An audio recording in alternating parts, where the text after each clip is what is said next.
When Love Met Grace, a forbidden love story that changed a community. Nene walked through the dusty streets of Agboa, her heels clicking softly against the worn pavement.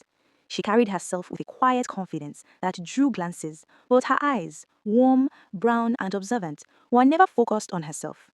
Instead, they scanned the neighborhood, noticing children running barefoot, widows carrying baskets heavier than their strength allowed, and elderly men sitting under the shade of the acacia trees. By profession, Nene is a wayward woman with a heart of gold, a title society whispered with judgment and suspicion. But behind that title lay a heart so generous, it had become a secret legend in her community. She often skipped meals to buy school books for the children, gifted small groceries to widows, and lent a listening ear to anyone who needed comfort. Her kindness defied expectation, and those who truly knew her spoke of her with admiration rather than scorn. "Good morning, Nene," shouted little Tunde, running toward her with a tattered notebook clutched to his chest. Nene bent down, ruffling his hair gently. "Morning, Tunde. Did you finish your homework?" "Yes, Mama told me to show you." He held up a page smudged with ink and effort. Nene smiled, handing him a small pack of chalk and a pencil. "Keep it up. I'm proud of you." From the corner of her eye, Nene noticed Mrs. Alaba, a widow she had helped buy provisions last week. The woman waved shyly. Nene waved back, her lips curling into a warm smile. She moved on, her footsteps purposeful, weaving through her neighborhood with a grace that contrasted sharply with the judgments whispered behind her back. Despite her generosity, loneliness followed her like a shadow.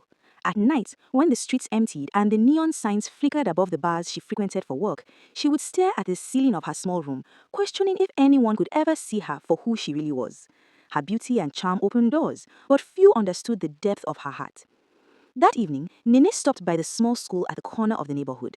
She handed a small envelope to Mrs. Ijioma, the head teacher, containing fees for two students whose parents had struggled to make ends meet.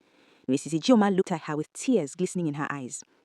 "Nene, may God bless you. You are truly different from what people say." Nene shook her head gently, her voice soft.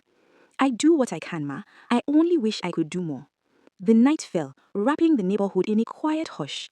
Nene walked home, her mind wandering to thoughts of a life that might be different, one where love didn't come wrapped in judgment, where her past didn't define her. Little did she know that her life was about to change forever. A few streets away, Pastor Fred stood in front of his small church, adjusting his tie as he prepared for evening prayers. The young pastor was well dressed, confident, and devoted, but something in the air that night made him restless. As he walked past the local market, he noticed a woman sharing snacks and drinks to children in the neighborhood, and the children dancing in appreciation. Something about her care, her grace, her undeterred kindness stirred a feeling he couldn't name. He didn't know her name yet, but in that fleeting moment, Fred felt as though he had glimpsed a soul entirely different from the world he had known. The next morning, Pastor Fred couldn't shake the image of Nene sharing snacks and drinks for the children in the market. He tried to focus on his sermon notes, but his thoughts kept drifting back to her, the way her hands moved gently, the light in her eyes, and the warmth in her smile. He left the church early that afternoon under the pretense of running errands, walking toward the streets where he had seen her. He wasn't sure why he felt drawn to her, but something in his heart nudged him forward. Nene, on the other hand, was busy at work in her usual haunts. But unlike other nights, she noticed someone watching her from across the street. A young man, neatly dressed in a shirt and tie, eyes fixed on her. Her first instinct was caution. Too many men had approached her with desire, judgment, or both, but there was something different about this one, something gentle. Fred finally crossed the street, taking careful steps toward her. "Excuse me," he said softly. Nene turned, slightly startled. "Yes," she replied, keeping a polite distance. I saw what you did yesterday," Fred said, his voice careful. "Gifting those little children and the widow you assisted. I've never met someone so thoughtful." He paused. "I'm Pastor Fred. I lead the church nearby." Nene's eyebrows lifted slightly. "A pastor?" She studied him carefully, curiosity and caution warring on her face. "Why would a pastor care about me?" Fred smiled nervously, scratching the back of his neck. "Because people often judge without seeing the heart, and from what I saw, you have a good heart." Nene felt a tug in her chest. Compliments were rare, especially ones that seemed genuine rather than patronizing or condescending. "Thank you," she said quietly, unsure how to respond. For a moment, they stood in silence, watching the market bustle around them. Children ran past, vendors shouted prices, and the sun dipped lower in the sky. Fred finally spoke again. "I'd like to talk with you sometime, maybe over coffee?" Nini hesitated. It wasn't that she didn't want to, something in him made her heart flutter, but she had built walls around herself for years. I don't know if that's a good idea, she said carefully. Fred nodded, sensing her hesitation. I understand. I'll respect that. But I hope to see you again. He walked away, leaving Nene standing there, a strange mix of excitement and fear coursing through her. She couldn't understand why a pastor would approach her this way, or why a part of her hoped he would. The following days, Pastor Fred found reasons to pass through her neighborhood more often. He would linger near the schoolyard when Nene helped children with lessons, exchange polite greetings, and gradually allow small smiles and conversations to grow into deeper dialogue. One afternoon, Pastor Fred spotted Nene buying groceries for a widow who struggled to carry her basket. He stepped closer, and this time she didn't look startled. You are very dedicated, he said quietly, smiling. Nene shrugged modestly. I just do what I can. Most people wouldn't notice, but it matters, he said sincerely. Nene paused, studying him. His words weren't just flattery, there was honesty in his tone. For the first time in a long while, she felt seen, not as a wayward, not as a gossip topic, but as a person. Why do you care so much about me? She asked softly, almost whispering. Fred hesitated. I don't know. Something about you. I feel like God is showing me that goodness doesn't always wear the labels people give it. And I want to know more. Her chest tightened and a nervous laugh escaped her. That's surprising. I've never met anyone who looked past, this life I live. Fred smiled gently. That's exactly why I want to meet you, because everyone deserves a chance to be seen for who they truly are. For the first time in years, Nini felt a spark of hope, a light that wasn't extinguished by the judgments of society or her own insecurities. But she also felt fear. Could love truly exist for someone like her? Could a man of faith truly see her as she was, without shame or pity? Days turned into weeks, and their encounters became more frequent. They shared stories of childhood, dreams, and moments when Pastor Fred shared the word of God with her. Pastor Fred spoke of his ministry, his hopes for his congregation, and the pressures of being a young pastor in a community that judged quickly. Nene spoke of her family, the struggles that led her to the life she lived, and her endless desire to help those who had less. One evening, as the sun dipped low, Fred asked, Would you like to come to the church with me? Just to see, no obligation. Nene hesitated, glancing at the humble church building in the distance. She felt a flutter of curiosity and apprehension. I'll think about it, she said. Fred nodded, not wanting to pressure her. That's all I ask. That night, Nene sat on her small balcony, the city lights flickering below. She thought about the pastor who saw her, not for what she did, but for who she was. She thought about the possibility of love, the danger of hope, and the quiet thrill of a heart daring to feel again. Little did she know, the first seed of acceptance had been planted, and her life was about to change in ways she had never imagined. Days turned into weeks, and what began as fleeting encounters slowly deepened into a quiet, tender friendship. Nene and Fred found themselves seeking moments to talk, laugh, and understand each other. In the small streets of our neighborhood, their presence together began drawing whispers. Some neighbors shook their heads, gossiping about a pastor associating with a woman of Nene's profession. Others smiled knowingly, recalling Nene's generosity and recognizing that perhaps finally someone saw her truth. Fred often arrived just as Nene was helping the children with homework, guiding the young ones with patience. He marveled at the natural ease with which she connected with them, the laughter, the joy, the comfort she brought. He had grown up in a strict household where discipline was the backbone of life. But here was a woman who balanced kindness with strength, love with wisdom beyond her years. One afternoon, Fred brought a small bag of school supplies for the children. Nene noticed him approaching, her heart skipping a beat. You didn't have to, she said softly, taking the bag from his hands. I wanted to, he replied, smiling. I see what you do for them every day, and I want to help too. Their fingers brushed briefly, a spark of warmth traveling through Nene. She looked away, pretending to adjust the children's books. You make it sound so simple, she said, her voice low, almost shy. Fred turned his head, meeting her gaze. It isn't simple, but sometimes doing what's right is the only way to find peace. Nene's chest tightened. Peace was something she rarely felt. Her nights were often restless, filled with regret, self-doubt, and the echoes of judgment. But when she was with Fred, even for brief moments, she felt a calm she hadn't known since childhood. Their interactions grew bolder, yet still cautious. Fred would wait for her after her walk, offering a gentle escort through the winding streets. They shared coffee at a small roadside cafe, talking about life, hopes, and regrets. Nene found herself laughing more than she had in years, her guarded heart slowly opening. Fred, too, felt a warmth that went beyond mere admiration. He was drawn not only to her beauty, but to the fire within her, the courage to be kind in a world that was cruel. Yet, tension lingered. One afternoon, as they walked through the market, a woman whispered loudly, enough for Nene to hear. Pastor Fred with her? How can he not see what she does? Fred's jaw tightened, but he kept walking, his hand brushing Nene's for reassurance. Nene's heart pounded, not out of fear of judgment, but because she realized how much she cared about what he thought of her. That evening, Fred finally raised the subject they had both been avoiding. They sat on the small steps of Nene's home, the sun dipping below the horizon. Nene, I have to ask, she said carefully. Do you have feelings for me? Nene's eyes widened.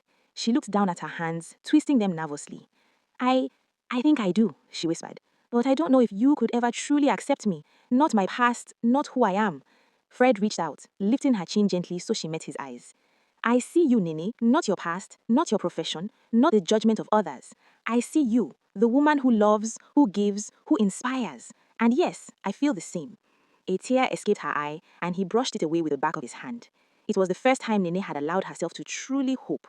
Hope that love could exist for her, not in spite of her life, but alongside it. The weeks that followed were filled with quiet moments of tenderness, Fred walking her home, Nene bringing him homemade food, both of them laughing over small jokes, sharing stories of their childhoods, and dreaming aloud of a future that once seemed impossible. But their growing affection was not unnoticed. Whispers in the church reached Fred. A pastor shouldn't be seen with her, said one member. She's unfit for society, let alone a pastor's attention. Fred's heart ached, torn between his duty to the congregation and his feelings for Nene. That night, he prayed for clarity. He prayed for courage, for guidance, and for the strength to do what was right, not what was expected. Meanwhile, Nene faced her own fears. Could she truly step into a world so different from hers? Would love survive the scrutiny and judgment of everyone around them? Each night, she prayed too, not for wealth, not for safety, but for the wisdom to navigate a love that could change her life. Then came that evening. Fred invited her to a small community gathering, a Bible study under the stars, informal, intimate, with only a handful of attendees. Nene hesitated, but agreed. She dressed simply, modestly, trying to blend in, yet she felt every eye on her. As the study began, for the first time, she realized that love wasn't just about romance. It was about partnership, trust, and shared values. By the end of the night, Fred walked her to her door. The streets were quiet. They stopped. Nene, she said softly, I know it's not easy, but I believe we can face this together. Nene looked into his eyes, feeling the weight of her past, the judgment of others, and yet the undeniable pull of her heart. I, I want that, she whispered. And in that moment, a new chapter of their lives began. A chapter of love, courage, and hope. One that would challenge the world's expectations and redefine what it meant to truly see someone. The love Nene soon learned did not arrive quietly. It came with noise, resistance, and pain. The first storm broke on a Sunday morning. Nene had decided, after days of fear and prayer, to attend church properly, not as a passerby, not as a woman hiding at the back, but as herself. She dressed modestly, her hair neatly wrapped, her face bare of the bold makeup she's used to. When she walked into the church, conversations paused, heads turned, whispers followed her like shadows. That's her, the wayward woman. What is she doing here? Nene's hands trembled as she sat on the last bench. Her heart thudded so loudly she wondered if others could hear it. She considered standing up and leaving until her eyes met Fred's. He stood at the pulpit, frozen for half a second. Then his face softened, not with pity, with pride. As he preached that morning, his message shifted. Righteousness, Fred said steadily, is not the absence of sin, but the presence of love, humility, and repentance. God looks at the heart, not at labels. Some members shifted uncomfortably. Others avoided looking at Nini. But Fred did not look away from the truth. After the service, the tension exploded. A group of elders cornered Fred behind the church. Pastor, one of them said sharply, this relationship is inappropriate. She is a bad example to the youth, another added. Fred stood calmly, though his heart raced. She is a human being, he replied, and she has done more for this community than many who judge her. Meanwhile, outside, Nene overheard whispers that cut deeper than knives. She's trying to trap him. She wants to become a pastor's wife overnight. Her past will ruin him. Nene walked home alone that day, tears blurring her vision. By the time she reached her room, she collapsed onto her bed and sobbed. That night, she made a decision. She would let Fred go. When Fred arrived later, breathless and worried, she didn't let him sit. This can't continue, she said, her voice shaking. Fred stared at her. What are you saying? I love you, she cried, but loving you is destroying your calling, your church, your reputation. He stepped closer. Nene. No, she interrupted. I have lived my whole life being judged. I will not be the reason you are destroyed. Fred reached for her hands, holding them firmly. Do you think I don't know the cost? Tears ran freely down both their faces. I prayed, he said, and I am not afraid of this storm. I am afraid of living a lie. Her resolve cracked. Days later, the scandal grew worse. A rumor spread, false and cruel, that Nene was still secretly working, even while seeing Fred. Someone planted the story deliberately. The church board demanded Fred step down temporarily to reflect. That night, Fred sat alone in the church, lights off, head bowed. His calling felt fragile for the first time. Nene arrived quietly. I heard, she whispered. He didn't look up. They want me gone. She knelt beside him. Then let me be the reason you walk away. Fred finally looked at her, eyes burning with resolution. No, let me be the man who chooses love over fear. For the first time, Nene told him everything. Her childhood, the hunger, the abuse, the nights she made choices out of survival, not desire. She spoke until her voice broke. Fred listened. Not once did he flinch. When she finished, he took her face in his hands. You are not your past, he said firmly, and I am not ashamed of loving you. That night, they prayed together, not for acceptance, but for strength. The turning point came unexpectedly. A widow Nene had supported for years stood up during a church meeting. That woman paid my rent when my husband died, she said boldly. Your pastor did not make her good, she already was. One by one, voices rose. Parents, children, people whose lives Nene had touched silently. The church fell quiet. Weeks later, Fred made his decision publicly. I choose love, he said from the pulpit, and if that costs me this position, I will still stand. Nene wept openly. Instead of rejection, something surprising happened. The church voted. Fred was not removed, and Nene was no longer invisible. That night, Fred knelt before her. I don't promise you an easy life, but I promise you truth, faith, and love. Yes, she whispered through tears. And in that moment, the woman once defined by sin became a symbol of grace.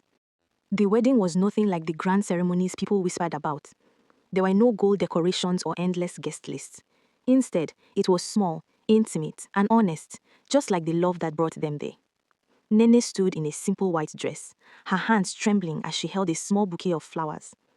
Her heart pounded, not with fear, but with disbelief. This same woman once whispered about in dark corners was now standing in front of an altar, about to marry the man who chose her openly, boldly, and without shame. When Fred appeared, dressed neatly in a modest suit, their eyes met, and the world seemed to fade. There were murmurs among the guests, some approving, some uncertain, but none of that mattered. What mattered was the way Fred looked at her, as if she were the most precious thing he had ever found. As the vows were exchanged, Nene's voice cracked. I don't come to you perfect, she said, tears streaming down her face. I come with scars, mistakes, and a past that still follows me, but I promise to love you with everything I have left. Fred held her hands firmly. I promise to love you not in spite of your past, but because of the strength it gave you. I choose you every day. When they were pronounced husband and wife, the room erupted in applause. Nene felt something shift inside her. For the first time, she felt publicly chosen. Marriage, however, did not erase reality. The first weeks were tender but challenging. Nene struggled to redefine herself. She stopped her former work completely, but the weight of her past still pressed heavily on her chest. Some nights she woke up shaking, haunted by memories she wished she could forget. Fred tried to be strong, but the pressure was real. Some church members remained distant. Invitations stopped coming, donations dropped. He questioned himself silently, wondering if love alone could sustain both marriage and ministry. One evening, after a particularly hard day, Nene overheard a conversation outside the house. That's the pastor who married the wayward woman, someone whispered. Nene closed the door quietly and leaned against it, her chest tight. When Fred came in later, she was unusually silent. What's wrong? He asked gently. I'm ruining your life, she whispered. Fred knelt in front of her. You are not a burden. You are my wife. Tears spilled freely as he pulled her into his arms. He said, we knew this wouldn't be easy, but we also knew it would be worth it. Gradually, something beautiful began to grow out of the hardship. Nene returned to what she knew best, helping others, this time openly. She started a small support group for struggling women, some of them trapped in the same life she once lived. She didn't preach, she listened. She shared her story honestly, without shame or glorification. Fred supported her quietly, offering space, prayer, and resources. Together, they began visiting widows and helping children again, this time as a team. One afternoon, a young girl approached Nene after a meeting. Auntie Nene, she whispered, if you can change, maybe I can too. Nene felt tears sting her eyes. That was when she understood her past was no longer a curse, it was a bridge. Slowly, hearts softened. The same women who once whispered now greeted her warmly. Children began calling her Mama Nene. Even members of the church who had opposed the marriage started to notice something undeniable. Peace followed this couple. Still, challenges remained. Fred and Nene argued about money, expectations, and fear. Some nights ended in silence instead of prayer, but they learned to talk, to forgive quickly, to choose each other even when emotions ran low. One night, as they sat outside watching the stars, Fred spoke quietly. Do you ever regret choosing me? Nene turned to him, eyes steady. Never. Do you regret choosing me? He smiled softly. Every time I see you help someone, I know I chose right. Months passed. On their first anniversary, the church was fuller than it had been in years. Fred stood at the pulpit again, confidence restored, not because approval returned, but because purpose had. In the front row, Nene sat quietly, her hands folded, her eyes shining with pride. When Fred finished preaching, he called her forward. This woman, he said, voice steady, is not my shame. She is my testimony. The congregation rose to their feet. Nene wept, not from pain, but from healing. Love had not erased her story. It redeemed it. Thank you for watching. See you in the next video.